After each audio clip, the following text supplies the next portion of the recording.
How to log in Canva with Facebook account. Hi guys, welcome to our channel. Let's begin. In this video, I will guide you on how you can log into Canva with Facebook account.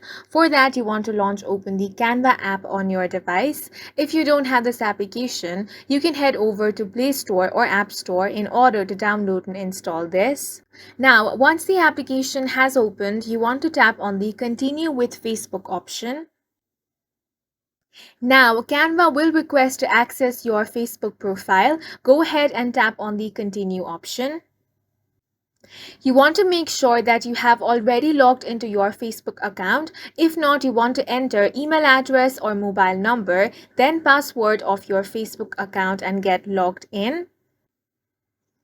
And once you do that, you will be successfully logged in on Canva with your Facebook account. And that's it for this video. If you found it helpful, please make sure to hit the like button and subscribe for more videos like this.